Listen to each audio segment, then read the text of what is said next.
Hey everyone, I'm Jess Preethi from Checkbox, and today I'm joined by CEO and co-founder Evan Wong of Checkbox.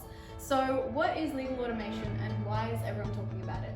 Yeah, so legal automation is really the practice of taking manual processes that we see in legal, which is quite a lot of it, and making it automated. Right. And often what that means is engaging with technology. And I say often because you don't always need technology to streamline processes. But when we talk about automation, a big part of it is about finding those tools and those digital tools to help you take what is paper-based processes and make them a lot more digital and streamlined.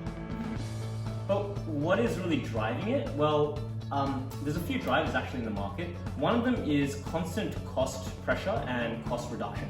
So we see this a lot with our clients where part of their actual corporate strategy is to do cost cutting. And that flows on right through to the legal team where they are made to sort of take on more and more strategic work year on year. More sort of deals are being done, but there is a stagnation or a reduction in headcount.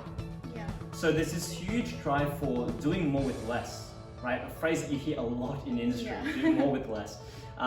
And that's around, if we are already maximizing our people's capacity, how do we then, with the same amount of lawyers, the same size of legal team, achieve more?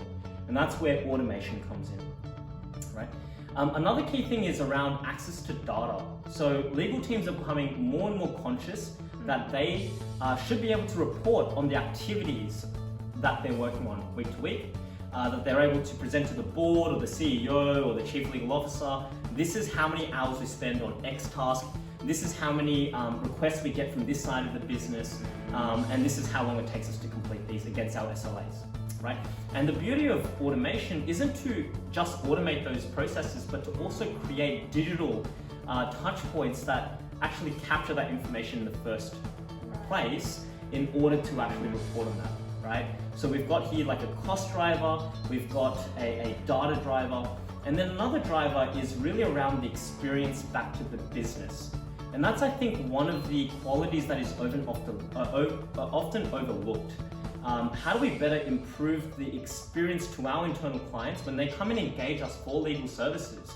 If it was a manual process, it often ends up in bottlenecks and sort of long turnaround times and processes that are largely inconsistent because they're run by different people, right?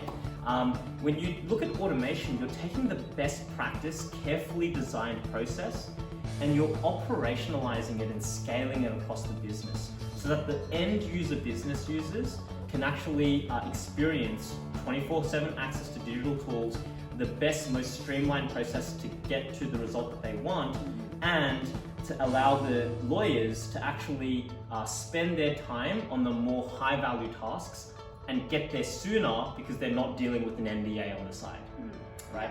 So those are, I would say, the three key drivers for legal automation that is happening right today. It's, these drivers have always been around, or the need for legal automation has always been around, but even more so today with all of those key drivers. That was actually really, really insightful. If you guys would like to learn more about legal automation and the areas that Evan talked about, have a look at our website. We've got use case pages, we've got app templates that you can easily download, and more resources for you to check out. See you guys next time.